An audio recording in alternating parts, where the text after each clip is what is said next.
Well, welcome everybody. We're just giving it another few minutes because lots of people are joining.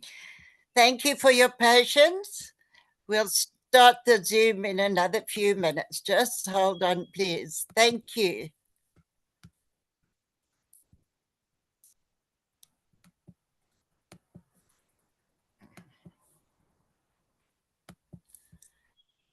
Please remember to mute your microphones. Thank you so much.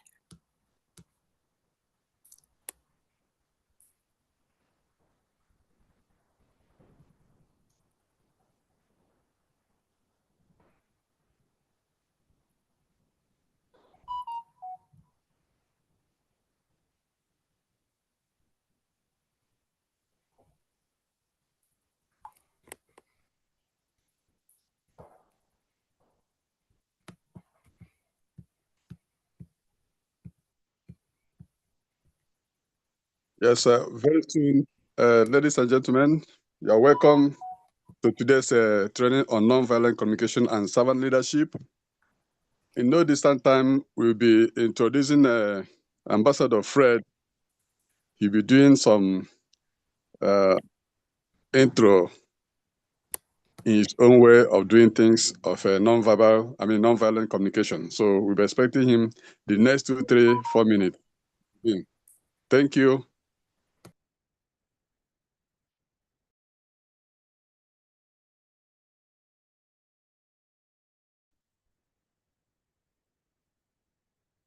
Thank you very much. I'm not sure if everybody can hear me. Thank you, Doctor, for the intro. But then I'm not sure if everyone can hear me.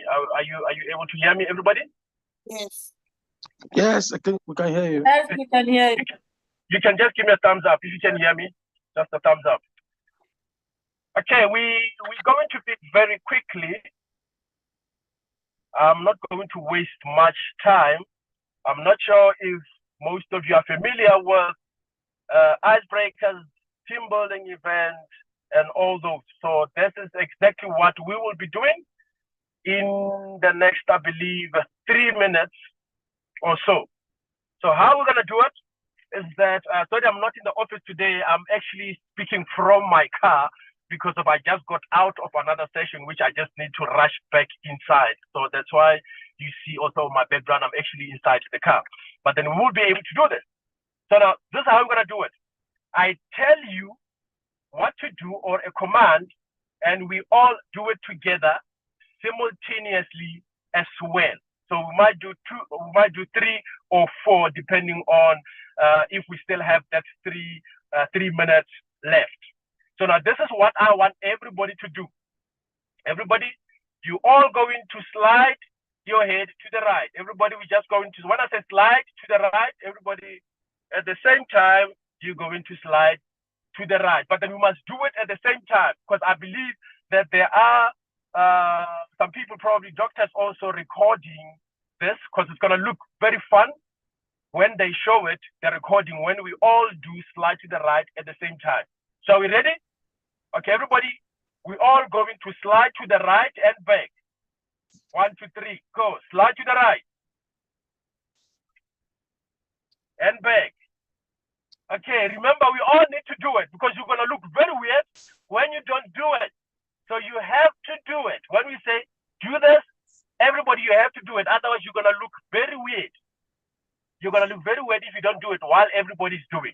Okay, let's try that again. Slide to the right and back. Okay, now slide to the left and back. Okay, now everybody look up and back. Okay, I believe everybody, you know Undertaker, the wrestling guy, the Undertaker. So we're going to do what Undertaker would normally do.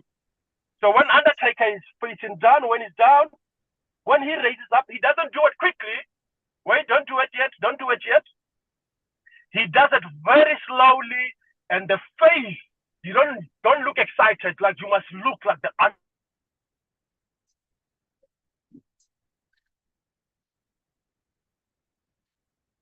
Undertaker.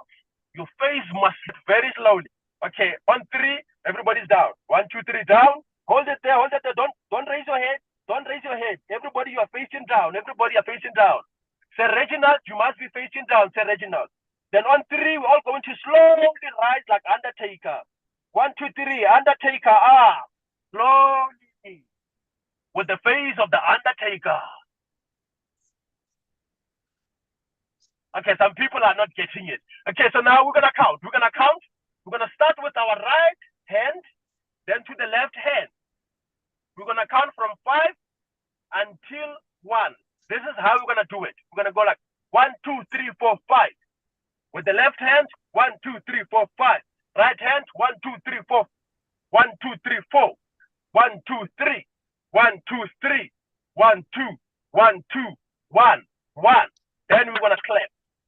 So first we're gonna start with right 5, left 5, right 4, left 4 until we go to 1. Then after 1, we're gonna all clap. Okay, we ready? Okay, with the right hand. Now everybody wait, unmute. Everybody let's unmute. Quick, unmute. Press unmute button. Unmute. Everybody unmute. Okay. George, unmute. Olitori, unmute. Everybody. Okolo, unmute. Don't say anything. Everybody quiet. Everybody quiet. Everybody don't say a thing. Everybody quiet. Okay, let's count. Ready? Let's count. 1, 2, 3, 4, 5. 3. 1, 2, 3, 4, 5. Together. 1, 2, 3, 4.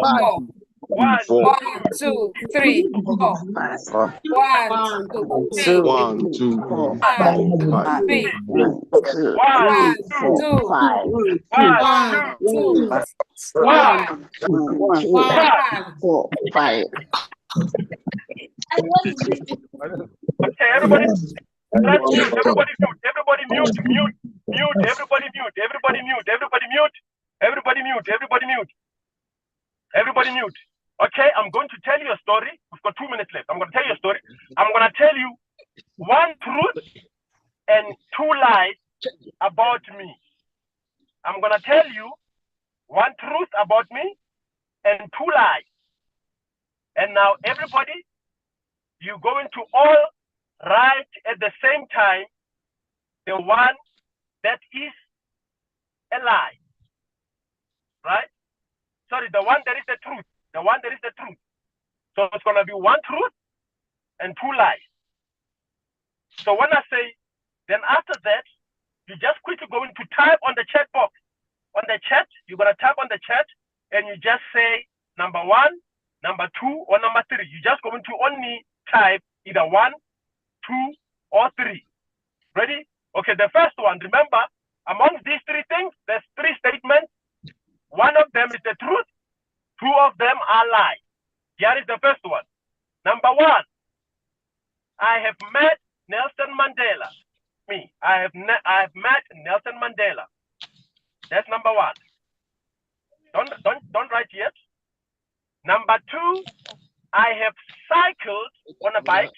I have cycled more than 1,500 kilometers. That's number 2. I will repeat that. Number 2, I have cycled more than 1,500 kilometers. Number 3, I have met Archbishop Desmond Tutu. That's number 3. Number 3, I have met, we probably know most of us, Archbishop Desmond Tutu. That's number 3. So let's start typing on the box. I will repeat them again. Number 1, I have met Nelson Mandela. Number 2, I have cycled more than 1,500 kilometers. And number 3, I have met he's received the Nobel Peace Prize recipient, Archbishop Desmond Tutu. So those are the 3 statements. So just quickly type there which one is the truth amongst the 3. Is it number 1, 2, or 3? Quickly, everybody, let's check. Let's type there. I see 2. I see Dr. Charity say 3. I see 1. I see 2. I see 2, Emmanuel 2, Paul 2, Blessing 2, Mr. Booker 2, Oyadeyi 2, I believe it's Obiodom 1, Odiolu 2, Opoko Cynthia 3, Obuchuku 3, Dr. Charity 3, Dr. Rex says 2, Faith say 2, Lucy 3, Opara 2.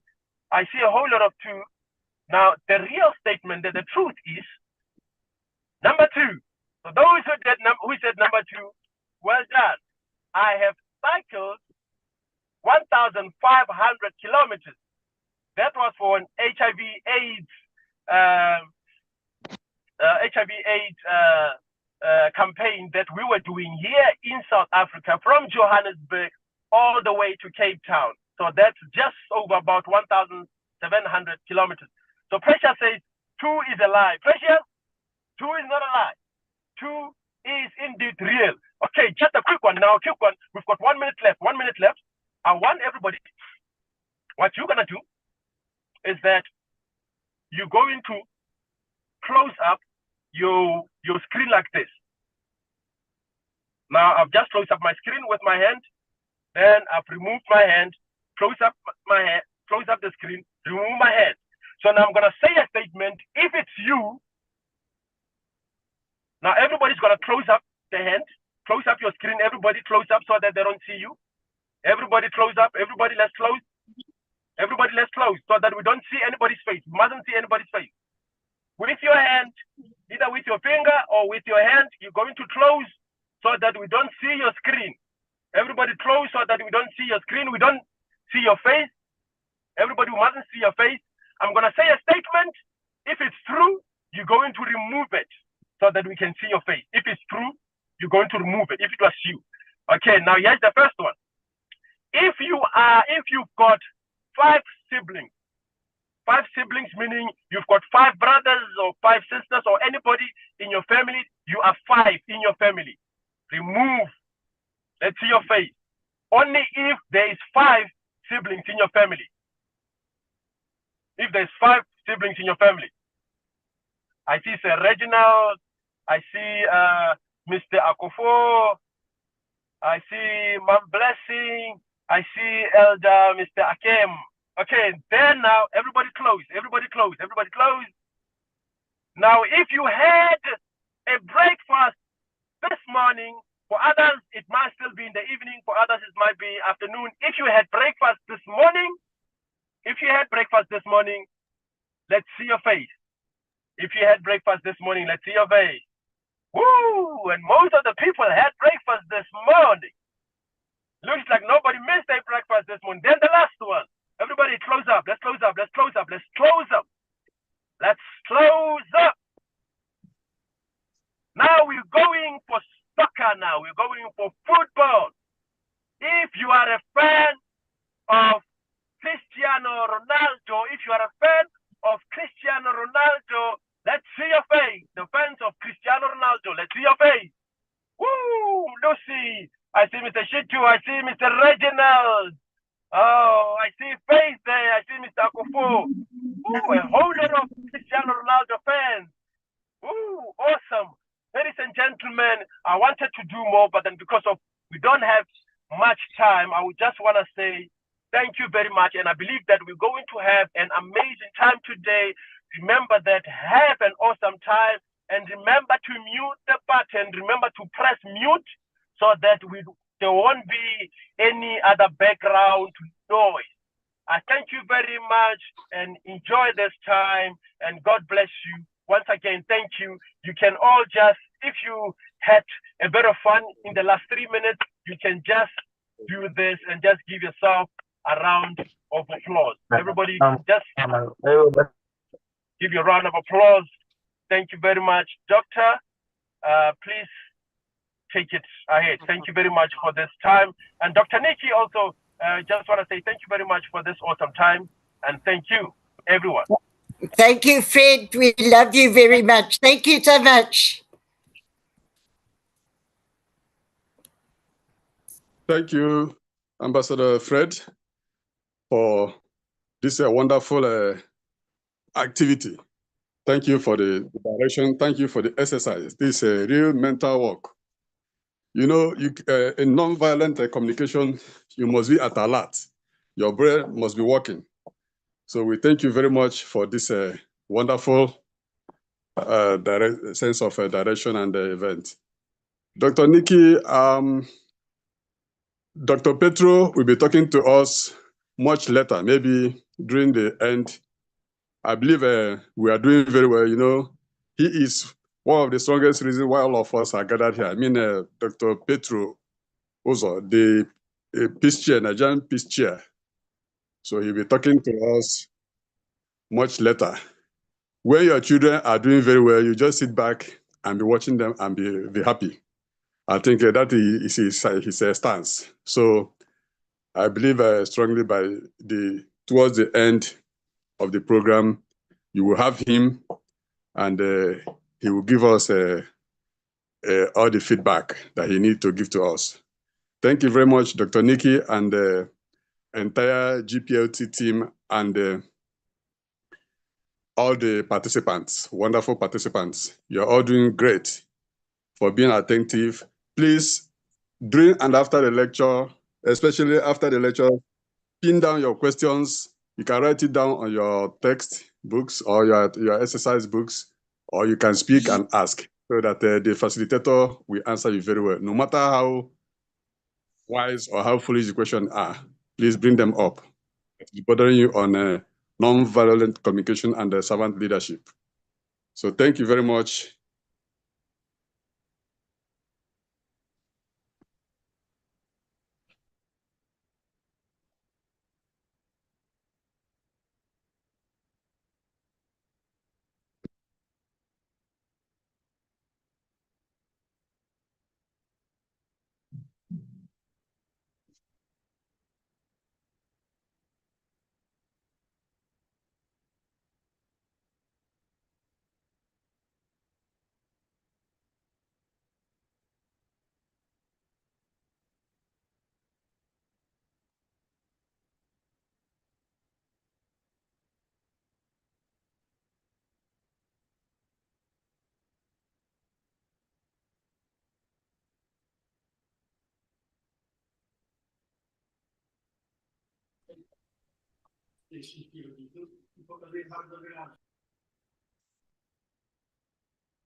But you don't want Facebook at all now.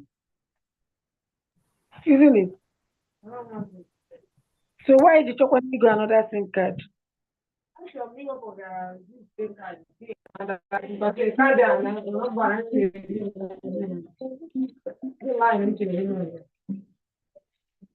This line is your main line. And your, what do you call it? Account. Hello, Rotterdam Faith, please, can you mute your line? Mute your line, please. Yeah.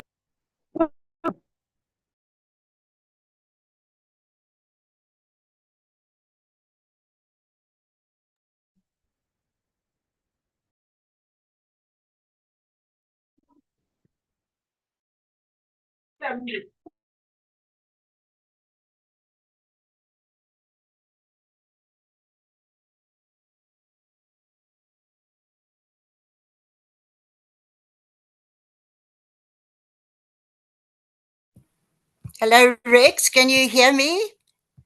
Rex? Hello, Rex. Hello, now we can hear. There was no communication, but now I can hear. Yeah, I'm just trying to. Yes, Rex is here. Okay, can we start, please, Rex? I think the person that is presenting today. Yeah, we can start. It's I'm trying to see if Rosalind's here. Rosalind?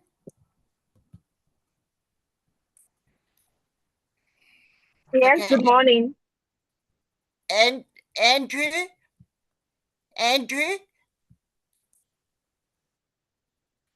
Yes, I can. Yeah, Andrew, you can start. Thank you. I'll ask Rex to welcome you. Rex, please welcome Andrew, then you can start.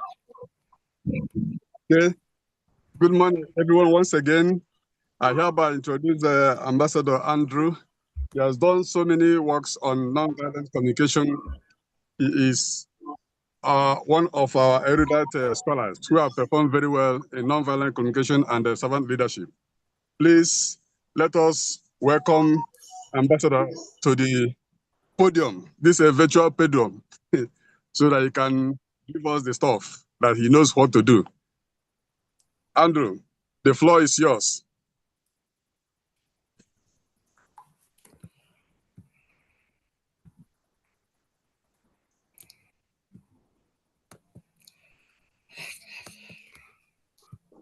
Hello, good morning all. This meeting is being recorded.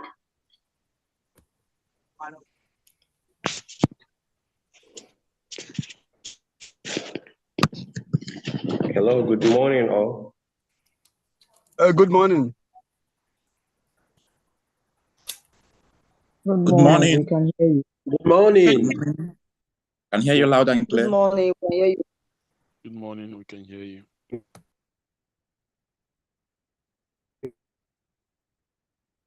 Good morning, Your Excellency. We can hear you.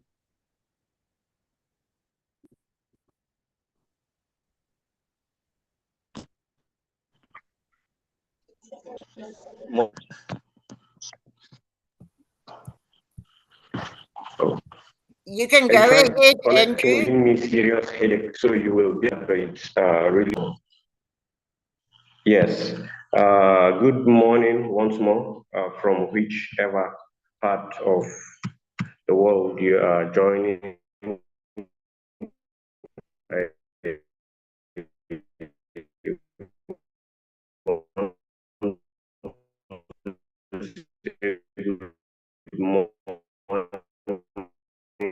Good afternoon or good evening.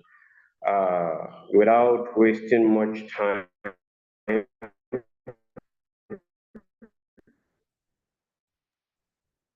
I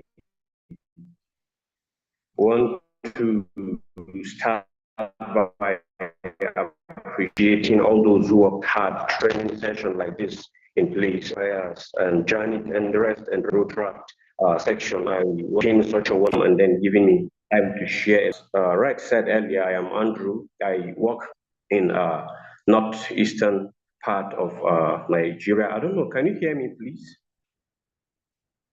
Yes, I can hear you. Yeah, we can hear you. We can hear you.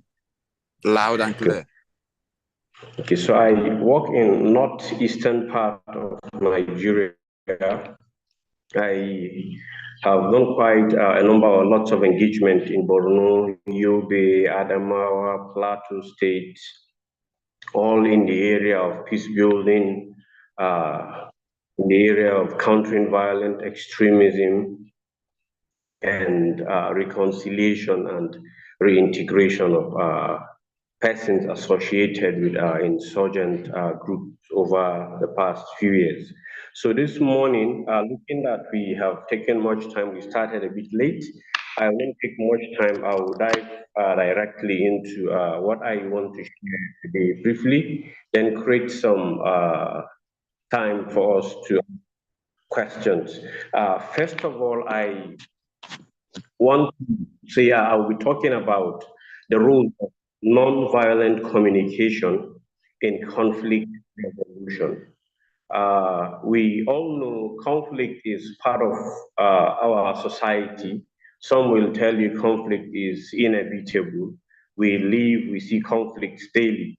But what I want to share is focused on what nonviolent communication can do when it comes to resolving conflict. And over the years where I've been able to implement or mainstream nonviolent communication is in the area of engagement with youth, engagement with stakeholders, engagement with religious leaders, and also some violent gangs, groups of young people that are into drugs and into thuggery.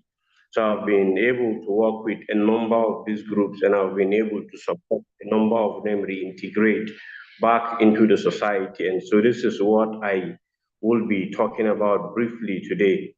And at the course of my presentation, I will be talking, you will hear me mention words like nonviolent communication, conflict resolution, dialogue, and mediation. So these are majorly things we are going to talk or discuss, have a discussion round about. You will agree with me that conflict is part of what we see daily. And if you take a look at most conflict, not all, a large number of conflict, you will get to see that what made this conflict to escalate was poor communication.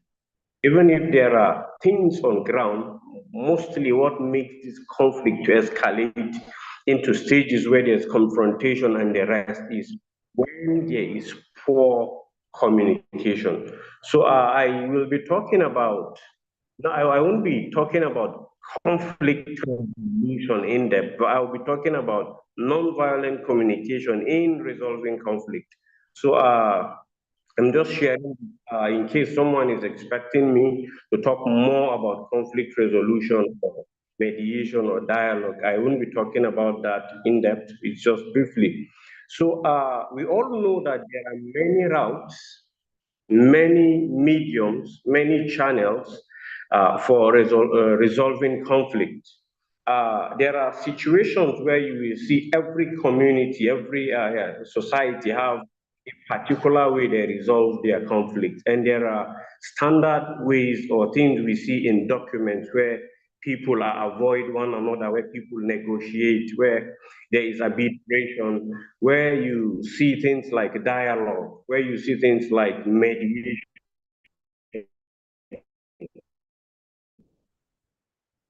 These are mediums and patterns what people use. I will be streamlining mine to my engagement dialogue. I've not been able to work in the area of dialogue, been area to do some level of mediation. And there's one of the projects I implemented that was focused on forgiveness and reconciliation, forgiveness, reconciliation, and reintegration. So the mediums of communication, of conflict resolution I'll be talking about is dialogue, what I have used over the time or over the years to resolve conflict, and also mediation. Dialogue, in a simple term, say it is a level of some sort of interaction where people come together or conflicting parties come together, try to understand themselves, get their differences, and then try to get a common ground in order to resolve a conflict that exists between them. And I will also like to say that dialogue is not only meant for conflict resolution, but it is also a medium to enhance understanding in people. There are situations where people feel that when working, you might begin to get early warning signs that if care is not taken, a conflict might erupt in a particular community or in a particular between some particular individual. The best thing you do is stage a dialogue where they can come out and express how they see things, their perspectives, and the rest. And this will help the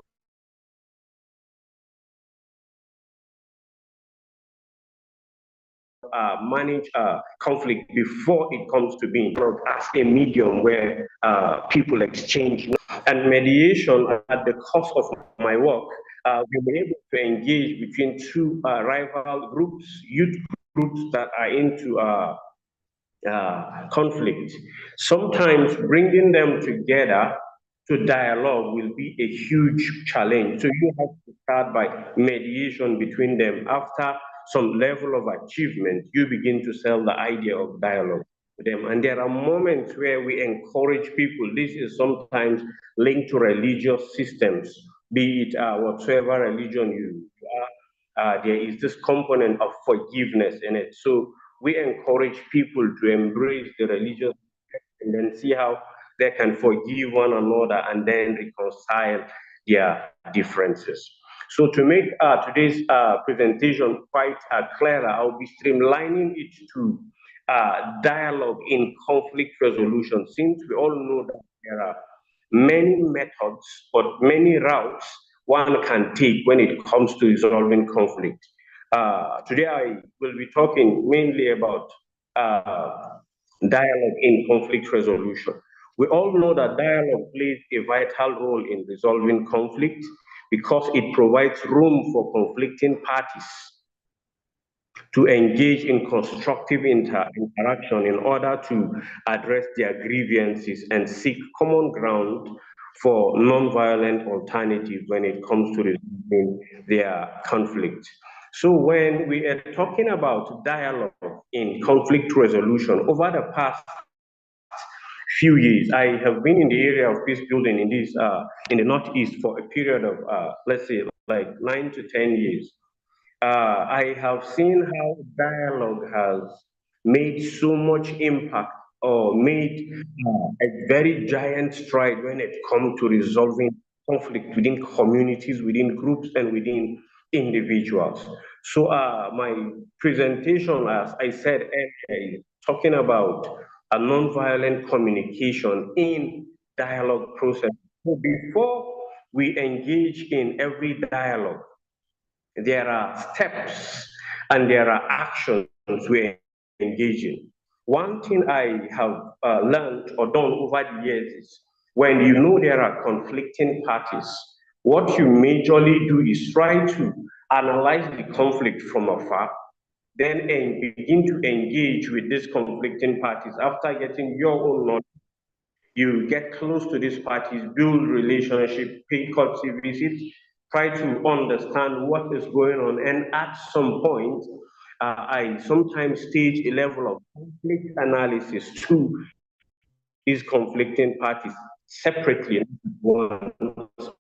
for each party on its own with her members to see the impact of this conflict. So this analysis will help them see the root cause and then the effect of this particular conflict. So when you do that to this party and then you do the other one, they have a better understanding of what they are handling or the conflict that exists between them and the other party. So after that, we begin to look for platforms to bring them together and dialogue. But over the past few years, I noticed there are situations where. Can you hear me? And darling.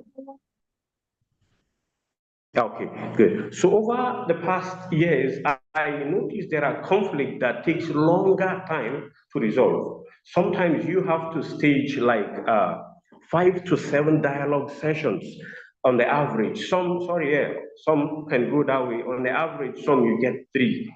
So we notice some take long time, and at times during dialogue sessions, people use words that stir up the other side or hurt the other party, and then before you know, the session might end up in deadlock, that you have to look for a way to reschedule another dialogue session.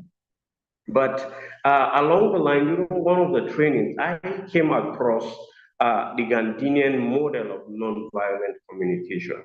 And I thought after going through it, I discovered that this will surely make a huge impact in most peace building engagements I will be doing. So I started mainstreaming it.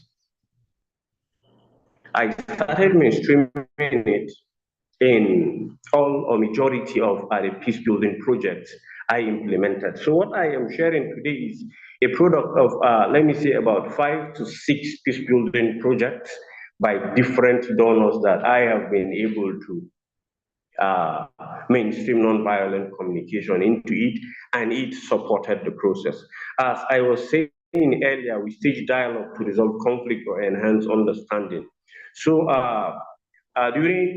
before staging a dialogue, as I mentioned, we do some preliminary engagements. So we call them pre-dialogue activities.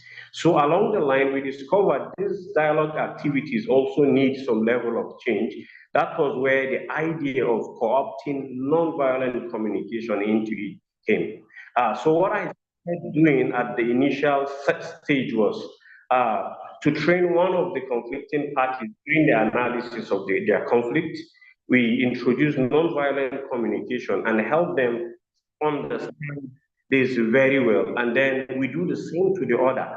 When we employ this concept, we notice a good number of these dialogue sessions no longer take longer time, or we don't have to stage multiple dialogues. And the level of confrontations during dialogue sessions reduce because people are beginning to get a different concept or a different perspective perspective on how to communicate in a more constructive way, in such a way that it will not inflict harm on the recipient of the information. As we know, I will be talking about the elements and the pillars of nonviolent communication. I know Dr. Vida Bias has done justice to that. But along the way, we introduced that and we noticed the process started getting better and becoming shorter, and very few occasions where you see a session will end up in fight where you have to schedule it to another time. So I will be talking briefly on a few situations where I inserted or introduced nonviolent communication and it yielded results. There is one of most of a good number of engagements I have done. I talked about the vigilante engagement. So over the years, I won't be talking about the change that transpired within the vigilante as a result of nonviolent communication, but a dialogue we staged that made things better because people fear the vigilante. People don't relate with them very well in the major communities we were implementing. So as a result of this training, the vigilante were able to communicate, interact, and then dialogue with community members. And over the years, we have been able to achieve a lot. And the reason why I said we achieved a lot is that the relationship between them became better. Better in the sense that when there is a conflict or there is a problem, they come together, dialogue together, and then be able to chart out ways to resolve those threats or those challenges to peace building within the communities. And secondly, there is a conflict called in a community called Gaba, Tasha and Gaba Abba. It is a bordering community in Yobe State, two communities having conflict as a result of land boundary. So lots of effort was made by other actors and there was no success. But our intervention there was able to bring the two parties together. But before bringing them, after all the pre-dialogue engagements, we introduced nonviolent communication in a robust way that helped them come together, and the relationship between them became better.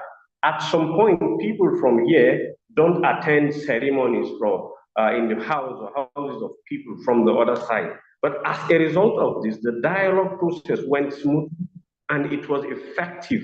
And this was successful as a result of co-opting the concept of Gandhian non-violent communication. This is a community. The next community is an intra-ethnic conflict. I don't want to call an ethnic group so that someone won't feel offended, but there is an ethnic group that have this belief here that when someone is sick and let's say high fever and the person begins to call name, it is being considered as witchcraft. And before you know, the family will begin to attack the person whose name was called. So we noticed that as a serious problem in that local government. During the courtesy visit, I could remember before the introduction, the commencement of the project, I was with the divisional police officer, the DPO. He said this conflict is too much that every day you see people macheting one another. And apart from that, there is this conflict they have when it comes to women. And within this ethnic group, what they do is children get linked up to the persons they are to at an early stage. So when there is a divorcee, a lot of young people rally around her when it comes to going to market to do to buy some stuff. So mostly as a result of this, you see them macheting one another, inflicting harm on one another. So even the police officer mentioned this, that this is a major challenge. But as a result of our engagement, though it was a bit, the approach was somehow wide, because we noticed the other conflict as a result of high fever needed health intervention. We invited the health department to do some level of awareness. And then we pulled the community leaders and introduced the concept of nonviolent communication, which was between major leaders within these communities. And they were able to communicate with their members, and some policies were changed. A lot of things adjusted. Like one of the policy was when coming to the market, you don't with your market. To all divorcees or young expected to go back up to 5 p.m. They don't really created room for the conflict to go down to the point that the rate at which people machete one another, the death rate in that particular community and within this ethnic group dropped down seriously. All this happened not only as a result of non-violent communication, but dialogue and the introduction, non-violent communication in the process that made it look robust and made a very huge impact within that community.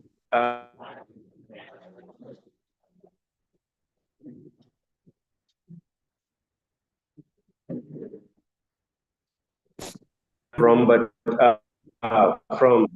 this place, some persons own water bodies. You see, from a particular distance to the next distance belongs to a particular family. Sometimes it belongs to the emirate or the leader here. So most of the water bodies are, let's say, persons, individuals own them or families own them. And there are fishermen that come from other places. What's happening? What's happening? Hello.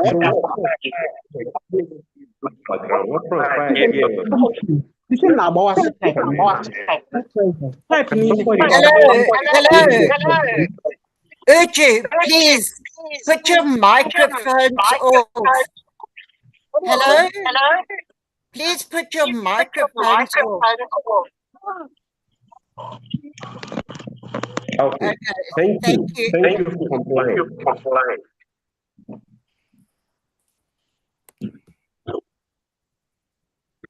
Yeah. So I was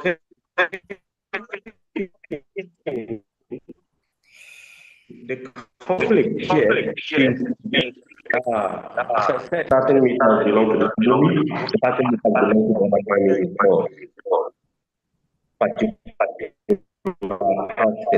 So this fish of the country, the common fish, and then some resources to the owner of those water.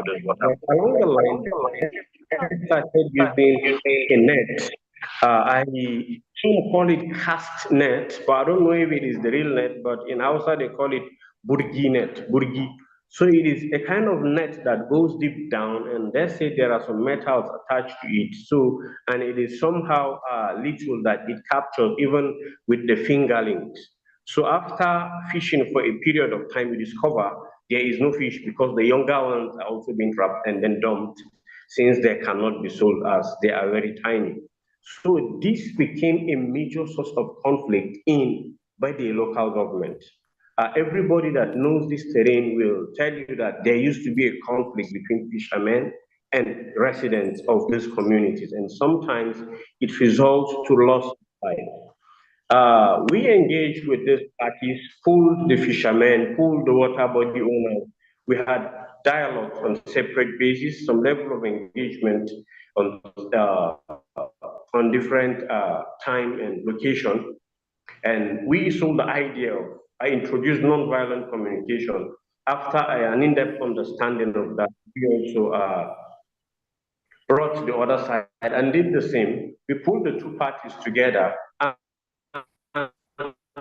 they engaged in dialogue. So time came where their agreement, I could not get a copy of the agreement. If not, I will have projected, but I have some pictures after this, okay, sorry, I'm not using my laptop, but I will have shared some pictures of the agreement when signing the agreement. So this particular group, the fishermen and the water body owners or the community members, resolved and signed an agreement to live in peace, and the fishermen resolved not to use that particular kind of net because it was prohibited some years back, but after some time, they brought it back. So as a result of this engagement, over a period of time, we discovered the rate at which conflict dropped down. Till then, for like 2 years or more, I have not had any conflict in that particular location. So all these stories I am sharing are things that transpire at the course of implementing a project. So I did not solicited or applied for a grant. It was an existing grant. I looked for a way to talk with the donor some and then mainstream that concept of nonviolent communication into it. And it yielded huge results at the end of a project. The last case I want to share is some women that were carried away as a result of insurgent activities, people abducted or people who left their communities as a result of insurgent activities and came back and were struggling to reintegrate. Then we were implementing a project called Women's Voice, Women's Voice in Peace Building. So we noticed there is left this place, you came back and all the nonviolent communication communities, these persons that were being in the community, most especially the women group. We call this group Women for Peace Platform. So we introduced that, and after the introduction of nonviolent communication, we staged a dialogue between the two, and we noticed they started getting along after some time and with some level of engagement and consultation. So what I want to say in a nutshell here is, over my experience of like 10 years in the area of peace building, one thing I have discovered that served as a catalyst or that enhanced the rate of processes I engage in is this concept of Gandhian nonviolent communication. I think virtually most proposals we write presently, you see components of nonviolent communication because we have seen how impactful it has been. I am the programs manager, the head of programs in my organization, Hope Interactive. So I make sure we mainstream that into most proposals as we have seen how impactful it has been over the years. So this is the people I can share. Had it been, we have a slide, I am online, I will have shared my screen, show you some pictures of engagement with these particular individuals, and also show you some quotes, beneficiary quotes of persons that benefited from this. So all in all, I want to say in a nutshell, before I create room for questions, whenever, as along the line, I believe dialogue is the heartbeat or one of the key major routes one can follow in resolving conflict. But I also discovered that non-violent communication is a catalyst when it comes to resolving conflict. Thank you, and thank you for listening. I don't know if there are questions. I'll be glad to respond to, because I know there are other questions that will be speaking after me. Thank you so much.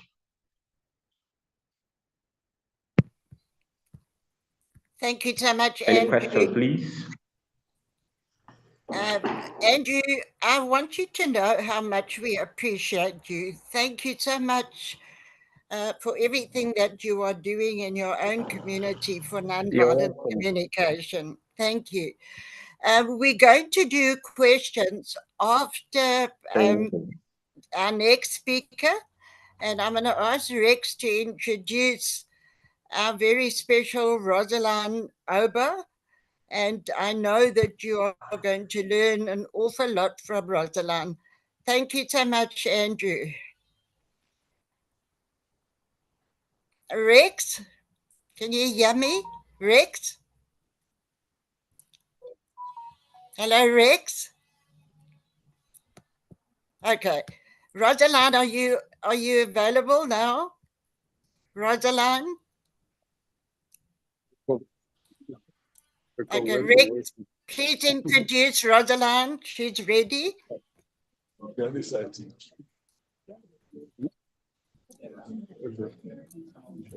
Sorry, thank you.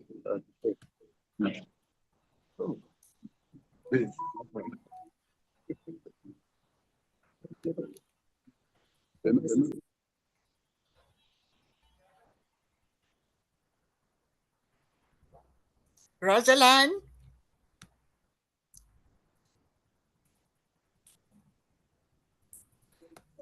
I'm here, Dr. Nikki. Wonderful. Thank you so much.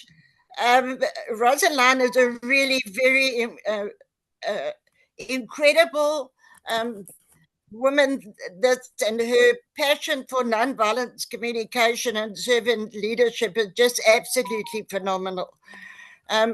Rosalind has a gift, this remarkable gift of connecting people. Rosalind is the Global Peace Let's Talk executive for public relations. She's also one of our most sought after speakers, incredibly remarkable, talented lady. This, I'm very proud. Rosalind been working from the beginning on the nonviolent communication in the team, and I'm really very proud to welcome her now as she's going to share with you. Thank you, Rosalind. The floor is yours. Thank you so much, our mother of the Global Peace Let's Talk, Dr. Nikki, and Ambassador Rex, for this opportunity to actually have this conversation with this great team across the world. And I'm going to be presenting today about nonviolent communication and, of course, peace building, media peace building to be precise. And I'm going to, at a certain point, use the Anglophone crisis in Cameroon as a case study. And it is actually structured to engage all of us today in providing us with insights and practical applications of nonviolent communication in the context of media and peace building. I know not many of us are media people, but then it's very, very important that we who come in contact with media, virtual, as well as digital and analog, should be able to know what media people do in terms of their role towards promoting nonviolent communication when it comes to media peace building. And of course, like we all know, that nonviolent communication is actually communication that is actually designed to promote understanding, empathy, and peaceful conflict resolution. And the purpose is that we are out, even as Global Peace Let's Talk, to transform hostile and defensive communication into compassionate, solution-oriented dialogue, fostering relationships based on respect and, of course, mutual understanding.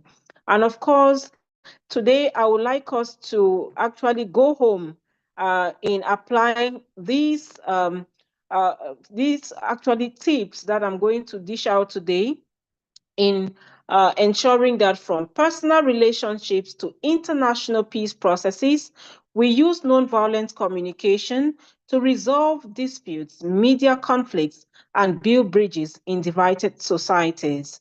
And of course, one of the things we should definitely always know is that if we have to practice nonviolent communication in our day-to-day life, before I come to the specifics, we need to be able to observe people without evaluating them. And that means that we focus on specific observations without attaching judgments or interpretations. Let's not judge people. There's that saying that don't judge a book from its cover. So we should learn to actually live with people, observe them, not judging their perspectives, but try to actually celebrate our diversity and equally affirm our differences. And of course, the next thing is actually to express our feelings, sharing genuine feelings. If we are angry, we express it. If we are sad, we express it rather than accusing or criticizing each other. And our next ideal is about identifying our needs. That is understanding and articulating the human needs that actually underlie our emotions. For example, we all look after respect, we all look after security and safety. And so the next thing will be that if we have needs, we definitely have to make requests. And these requests have to be clear, they should be actionable, there should be positive requests that seek collaborative solutions rather than making demands. Now, what is the benefit of nonviolent communication in conflict resolution? For the media people, we think that at a certain point, we need to encourage empathy and understanding.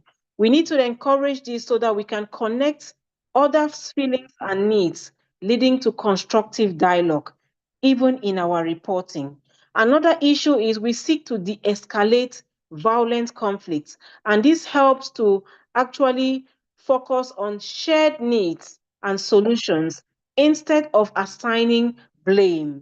Now, our prime objectives is that we are not out there to pit this narrative of us versus them. We want to build transformative relationships through reporting through the media, and even all of us who are using the media today, we are all actors within the media space. And so we need to strengthen interpersonal and community relationships through open, respectful, and of course, active listening when it comes to communicating effectively. And of course, one of the things we want to do around our spheres is to empower individuals to communicate their needs clearly, enhancing the likelihood of positive outcomes. Now, let me take us now to the media peace building sphere. And when we are talking about media peace building, it actually involves media platforms to foster peace, understanding, and conflict prevention by actually providing balanced, accurate information and encouraging dialogue. You can be pointing a finger right now at a media person, but I bet you all of us are actors within the media space. We either provide information to them or we act in such a way that some of these things become an impediment or a progressive thing to ensure that media actually acts as a true actor in the face of peace building. Now, what is the role of the media in peace building? The first thing is that we are out to inform, providing factual and unbiased information to counter misinformation. Some misinformation, some of us may not have a clue about it. It's not actually you intending to harm the population. It's actually you sending information that is not verifiable, information that doesn't have facts. Here we are talking about fake information. We're talking about information that carry ROMO. So these are the things that carry misinformation,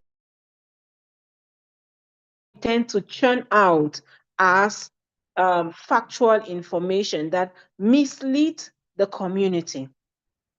Another thing that the media is out to do in their reporting is to facilitate dialogue. We offer spaces when it comes to the newspaper, that is print, audiovisual. We offer spaces for different voices to be heard and for communities to engage in constructive discussions. And of course, the last thing we set out to do is to promote reconciliation. We want to share stories of peace, of unity, and of coexistence to shift public narratives away from conflict. We are not out there to divide. Yes, we have the power to make Omar, but our prime objectives, especially as a community media, this is where my niche is, community media and peace journalism. We are out there to make sure that we use nonviolent communication and peace journalism to cause editors, journalists, and media practitioners to actually shift their reporting in such a way that they cause community actors to value nonviolent responses to conflict situations so that they don't turn into violent crises. Now, what are the types of media in peace building efforts that we definitely find every day? We have the traditional media, we have the radio, we have TV, we have newspapers, and they are widely accessed and influential, especially in rural communities where digital access may become limited from time to time, especially like in Africa. If some of us can actually bear with the fact that the network, the internet, is not really 100% actually effective. Now, of course, I go to the second, where is the digital media, which is like the new media. Social media, you have blogs, you have podcasts, where we provide platforms for diverse voices, promoting interactive dialogues like we are doing here today. And this is one of the missions of the Global Peace Let's Talk. It actually promotes social media, digital media, dialogue conversations, and of course, forums where we can be able to reach a wider audience of all walks of life to come together to talk peace and equally to act peace. And of course, we have the community media, which is actually at the topmost area of my heart, where I actually see them as people who can shift the narrative from top bottom to bottom top, where they locally try to run media initiatives such as community radio stations that can even use people's local languages and directly engage citizens in peace building activities. Now, how can we integrate nonviolent communication in media peace building? The first thing is that we can use nonviolent communication as a framework for peace journalism. And here, we train journalists in nonviolent communication principles so that they can report in such a way that promotes understanding, empathy, highlighting the human impact of conflicts rather than sensational violence. So here I mean that if we have journalists out there in the community media or in whatever secular media, whatever we are churning out is to make sure that these journalists are out there making sure they rather make sure people are out there valuing nonviolent communication responses and not being emotional, not being sensational when taking actions for peace. And the next thing is that in nonviolent communication, when it comes to media peace building, we want to actually create content using a nonviolent communication language. Here, we are talking about media campaigns and programs that can be designed to focus on shared human experiences, emotions, and needs, encouraging unity rather than division. We are rather getting towards solution-oriented aspects. And so we definitely have to use nonviolent communication if we are solution-oriented. Another aspect is we want to use nonviolent communication aspect to consider actors, perpetrators of violence on the ground, to start looking at the impacts or the consequences of their actions on the community. Remember, if I even talk about the case of Cameroon, I talk about the case of Nigeria, that many of us have actually been witnesses or actually victims, you will see that some people are fighting over there, but the people who are suffering down there are the innocent civilians. So we need to start taming the speech and start making these people to recognize that what they are doing is not only affecting them, but affecting more of the population, the citizens, the vulnerable population, I put it that way. And most of these fall under women and children who would either be displaced involuntarily or they are killed through stray bullets and what have you. Now, another thing we do to make sure that we incorporate nonviolent communication in media peace building is that more often than not, I'm a trainer in peace journalism, do no harm, conflict sensitive reporting. We always on a constant mission to train media practitioners in nonviolent communication. We empower them with nonviolent communication skills to moderate sensitive conversations, to conduct empathetic interviews, and promote narratives of reconciliation and peace. It takes you, if you can actually take me back, I said something about solution-oriented journalism. And this is why we make good use of peace journalism and nonviolent communication. Now, let me give you a case how we apply this in my context in Cameroon. I'm sure many of us who are in different countries that have come in contact with community media that use tenets of peace journalism and nonviolent communication come into play. And one of the cases where we do this is actually to see how we can be able to start shifting the narratives. And I'm taking the case of the Anglophone crisis. And in this case, I'm actually looking at the aspect where the Anglophone crisis in Cameroon has been ongoing for over 8 years, where the English-speaking communities have actually felt marginalized by the Francophone majority government. And now this is how it escalated. Beginning 2016, with peaceful protests, the situation escalated into armed conflict, with some groups demanding independence and other groups saying it is one and indivisible Cameroon. So you now see that conflicts of interests and of course fixed positions that people have taken is now causing the common man loads of frustration and loads of pain and suffering.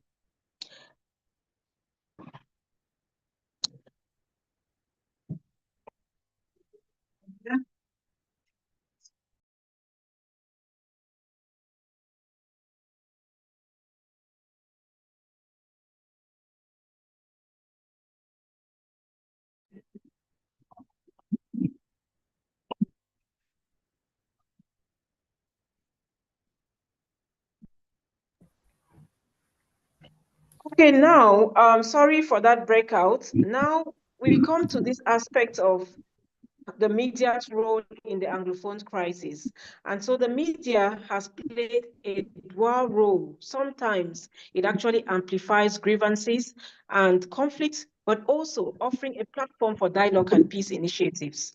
And for the efforts that media has done positively, one of it is that we have used local radio stations to actually design community dialogue and offer a platform for voices advocating for peace. Another aspect is or even before that, these radio stations have used nonviolence communication principles by focusing on shared concerns such as economic hardship and displacement, allowing participants to express emotions and needs constructively.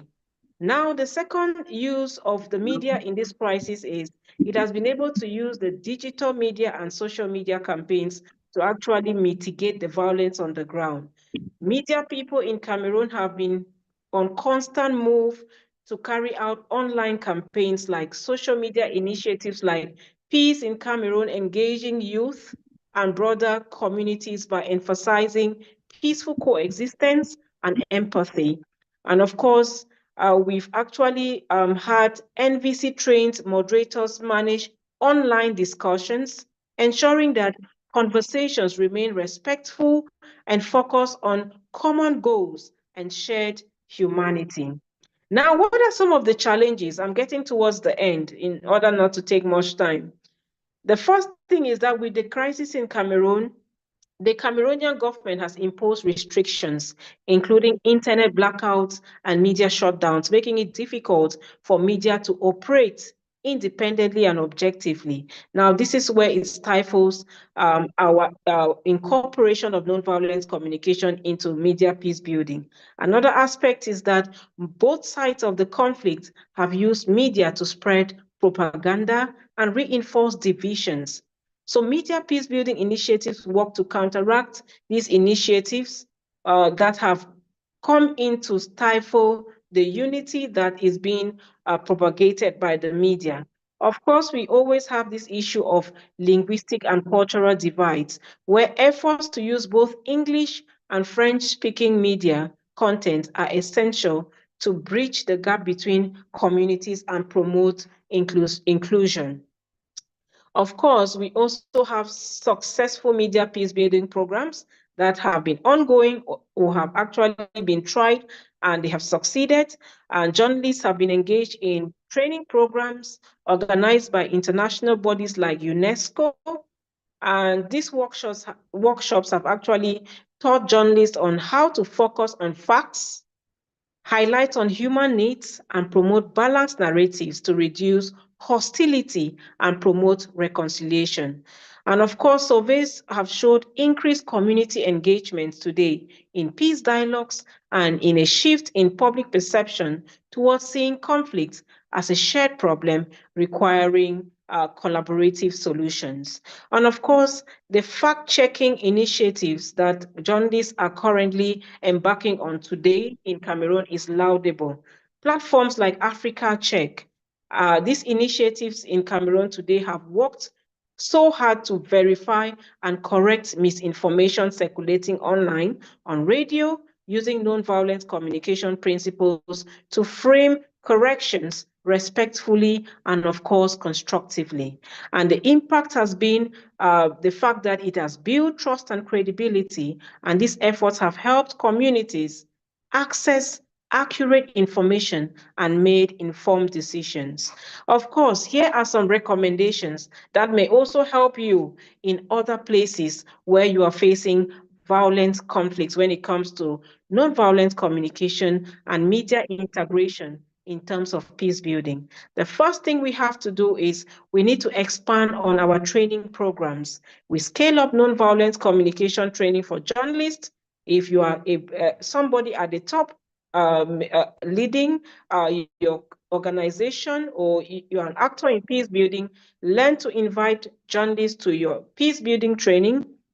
And also digital media influencers, try to equip them with skills on peace-oriented communication. The next thing is that we need to develop multi-language media content where we produce media in both English and French and other local languages to ensure inclusivity and bridging divides. The third thing I want to emphasize on is to foster collaboration between media and the civil society, where we need to encourage collaboration with peace-building organizations and local media to create content that promote reconciliation and showcase success stories of positive community action. And of course, we should not lose sight of the fact that we need to monitor and evaluate impact. And this has to do with regularly assessing the effectiveness of media peace building initiatives to refine approaches and measure the impact on public attitudes and behavior. And as I conclude, these are the few take-homes that I would definitely want to highlight. The first thing is that nonviolent communication and media peace building should definitely be working. We should use it as a synergy, integrating nonviolent communication principles in media reporting and content creation so that it can offer a powerful approach to de-escalating conflicts and fostering understanding. And of course, in Cameroon's Anglophones crisis situation, the case study actually illustrates the challenges and opportunities for media peace building when applied thoughtfully and strategically. And so for our role in terms of the Global Peace Let's Talk, I always do not want to end by not giving out what we can do. And some of the things we can definitely do, I'll identify just one, that Global Peace Let's Talk can actually seek further, is to train and support journalists, community leaders, and media practitioners.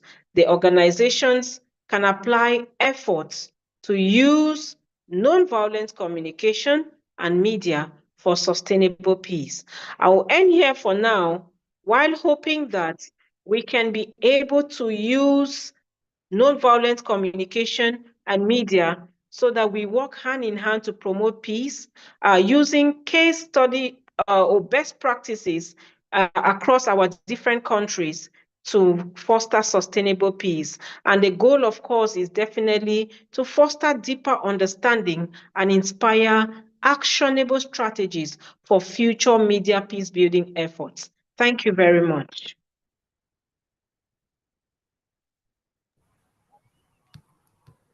Thank you, Rosalind. I would like all of us to note that Rosalind has this incredible passion to influence change, to influence how the media is reporting. So your participation with Rosalind will be tremendously valued and appreciated. Rosalind has said that what she would like to see happen is for us to train the people in the media field, and we will definitely do that, because I believe that in some cases the media can also be responsible for certain situations that arise and cause great conflict. So we need to look at that. The other important thing is that all of you here understand that you matter a great deal. The fact that you're attending this course as Rotarians and others says to us that here are a team of people who want to be able to make a difference, who want to impact lives.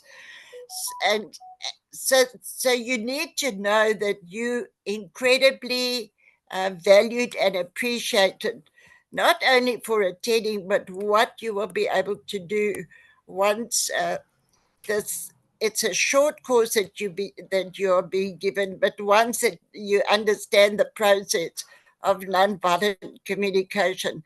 Just imagine the impact that you can have in your own community.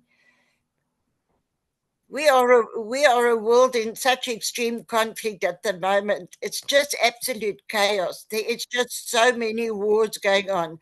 What this world needs now is leaders in nonviolent communication. That's what we need. That's what we need to make the difference. You will know that in Europe, there's a lot of conflict going on in Europe. There's a lot of conflict going on in Israel and Palestine and Pakistan and many, many countries. And in Africa, there's a lot of conflict in the DR Congo and Sudan. And it's almost as if nobody's finding a solution. The wars are just carrying on.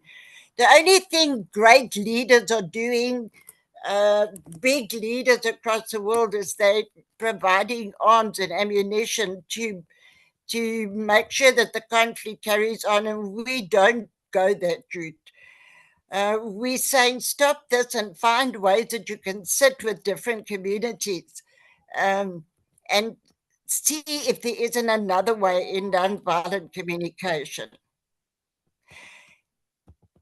So my blessings to all of you for attending.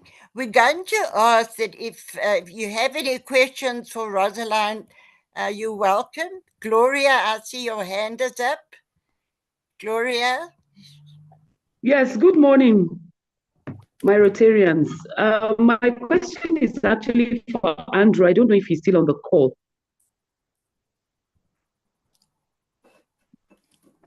Hello, can you hear me? Yes, we can hear you. Okay, I don't know if Andrew is still on the call. My question to him is, working in the Northeast and all the conflict that has been reported and is still being reported and experienced in that region, how is he applying nonviolent communication in terms of the de-radicalization process that is ongoing within that region, especially in Borno State? That's my question. And Rosalind, thank you for highlighting the role of the media. As a media practitioner myself, it is very fundamental for us to continue to put out messages out there that help people to see to it that what peace can't give you, a fight cannot give you. And as we build the mindset of people and have them shift from violence to non-violent actions, it will do a great job. And thank you so much. In Plateau State, I see how much the media is working hard to ensure that there is peace. In fact, one radio station changed its name to Peace 90.5 in order to promote peace within the community and the state. So thank you so much for your presentation. I appreciate it.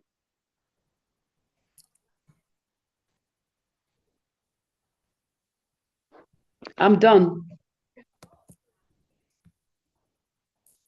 Rosalind? Yeah, I'm here, Dr. Nikki. Okay, you can respond. Okay, one of the things I really want to say is I must appreciate what the speaker who just actually gave in her remark just said. I think today we really need to start looking at the aspect of getting everybody to understand what it means to start including media into their initiatives. And the first thing is, I always want to say that if you are not informed, you definitely will be deformed. And secondly, if somebody's capacity is not built towards a particular aspect, that person will never produce the expected results. That's why I emphasize the need that if we are out there doing anything that has to be carried through the media, we are the persons who can either cause the media to make or mar. So one of the first things we need to start doing is training ourselves to dish out information that is healthy and that can bring people together through the media than bringing divisive information that media can use it to tear down. You don't want a media that should be out there adding more injuries to the wound or more fuel to the already existing flames. That should not be our mission. Our mission should be to give information to the media that will help to actually mitigate the violence on the ground, because those who are suffering as a result of violent actions, I call it at the top, are in their hundreds and in their thousands. Those who are killed every day unknowingly and innocently are those who are not fighting, are those who are on the ground. And those who are moving from place to place and actually getting into new conflicts because the old settlers may find it uncomfortable. Harboring these new settlers becomes another issue. So as event organizers, as community members, let's try to make sure that each time we have that opportunity to train people, let part of those participants be media people. And the bottom line should be that whatever you're giving out, you want to give something that helps to bring people together, not pitting the us versus them tendencies. Try to make sure that whatever you are giving the media should be something that will help the media to build your community and to build your country. So there is nobody who doesn't like peace. If there is anybody who hates peace, then that person needs to be transformed positively. And that should be our major focus. Thank you very much for that comment.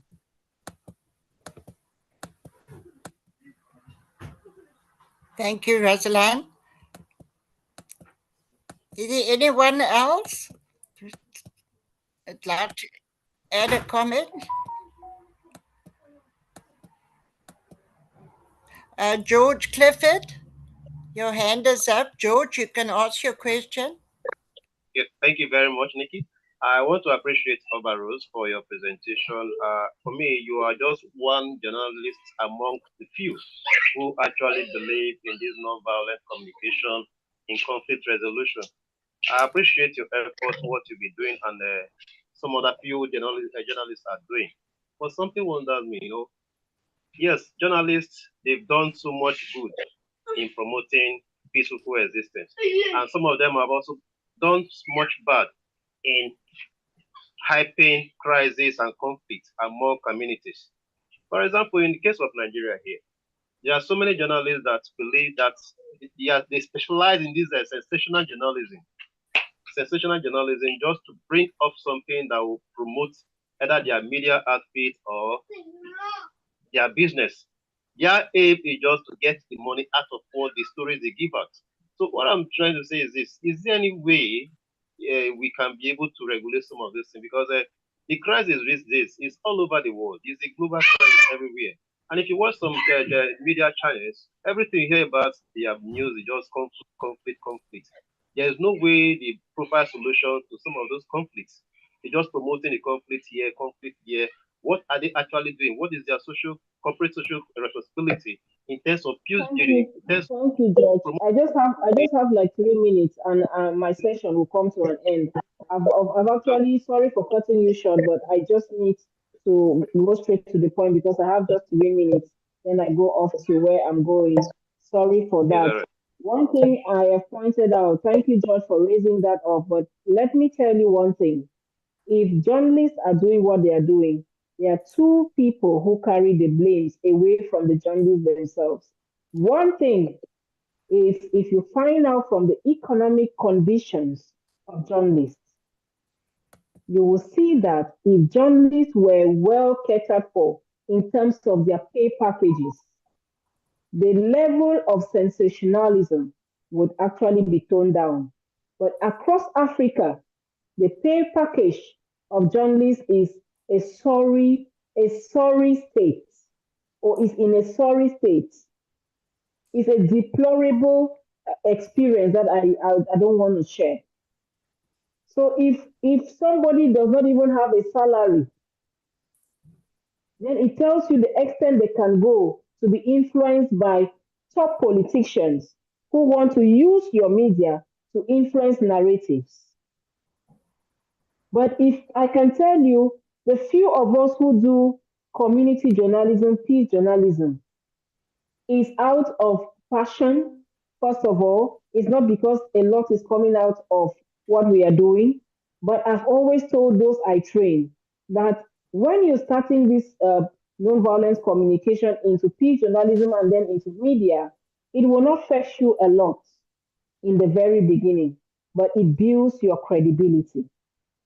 And in the long run, you will start being sought for by international media like Al Jazeera, BBC, who pay, in short, who pay the money you earn for a year is the money that BBC or Al Jazeera can pay you for one story.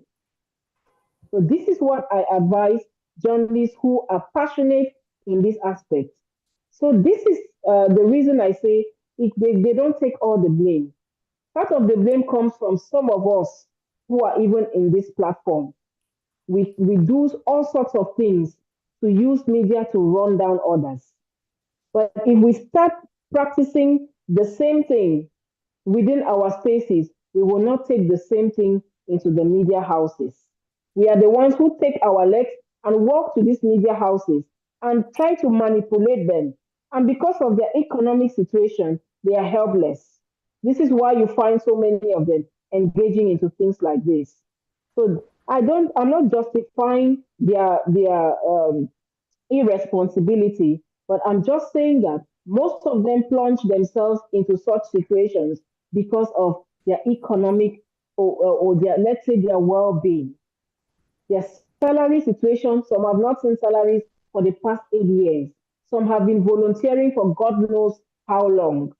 So if they don't go to an event and an event organizer squeezes, let's say, a 5,000 pounds or a 5,000 naira in their hands, they will not have food to feed their families, yet they are human beings like you and I. We need to understand these realities and start looking after. Take, for example, there should be event organizers in this platform who have actually invited journalists to cover their events. Leave them to sit there for 7 hours, yet they cannot even give them a token transportation or even pay for their services.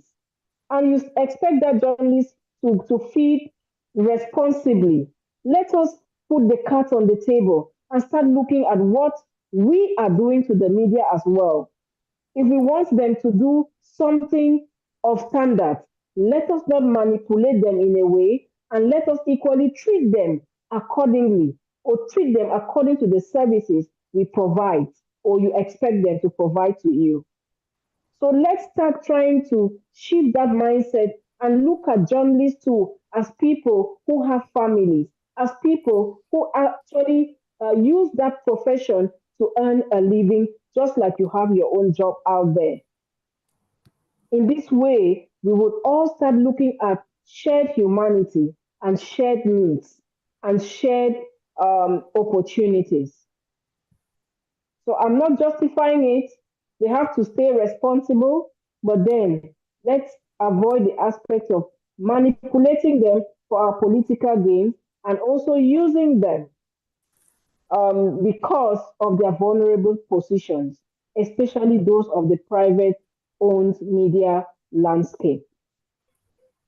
So if you can understand me very well, then even in your situation in Nigeria, I've had experiences like that. Things like that have happened. And you and I would testify that these are current things that are happening across some countries in Africa. So I can end my response there because we all know what is happening in our media landscape. We may have some few people who because of gullibility may want to go out of their way with or without a good pay package, but majority of them, these reasons I have stated, is what pushes them to do what they are doing right now. Thank you. Thank you, Rosalind. Are you able to take another question? I'm able to take one more, and that will be it. Okay, one more. Okay, I'm the Goodwin.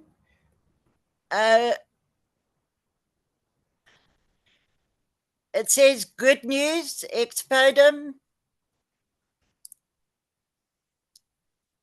Okay, okay, thank you.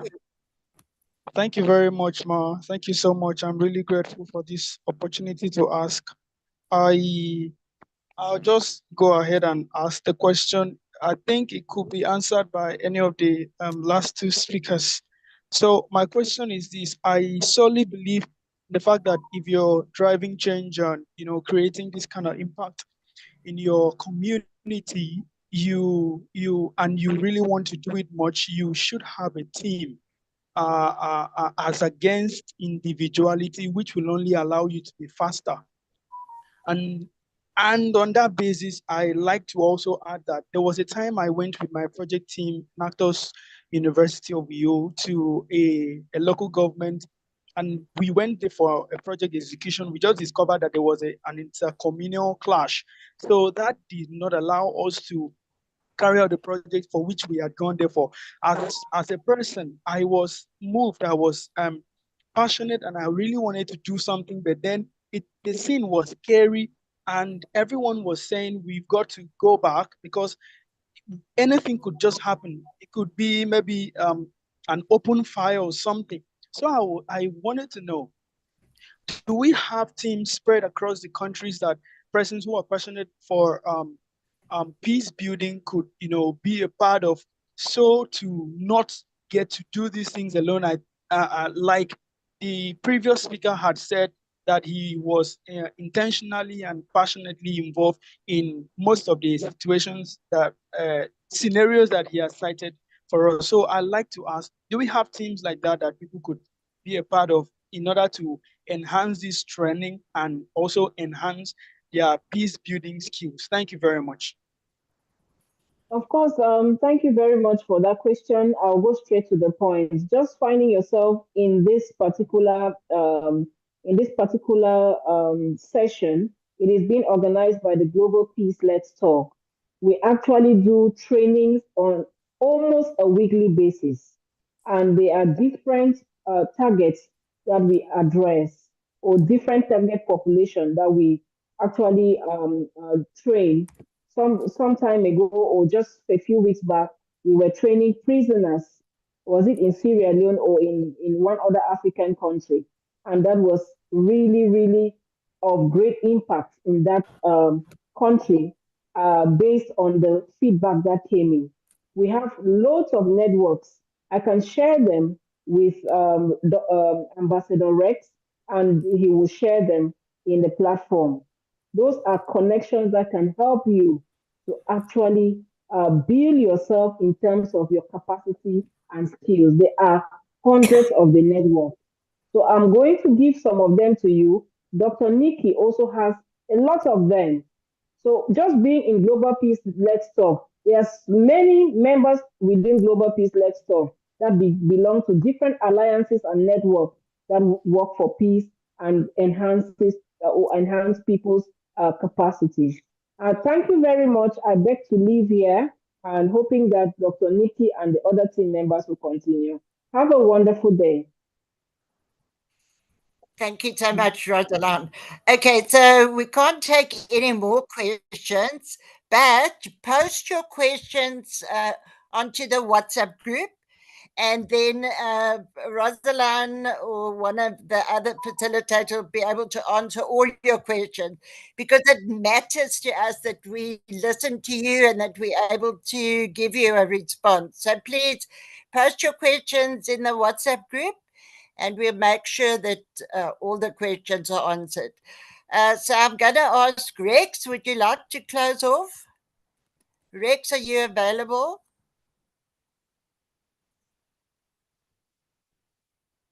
Okay, I think we might be having a signal problem. Okay, so everybody, thank you so much for attending today.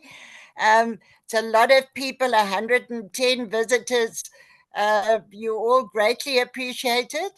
And hopefully at the end of this course, we're going to have ambassadors for non-violence, non-conflict in as many countries as possible.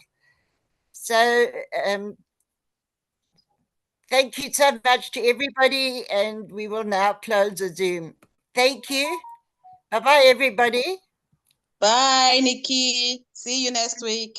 Okay, thank you. Bye, everyone. Bye, thank you. See you next week. Bye, everybody. See you next week.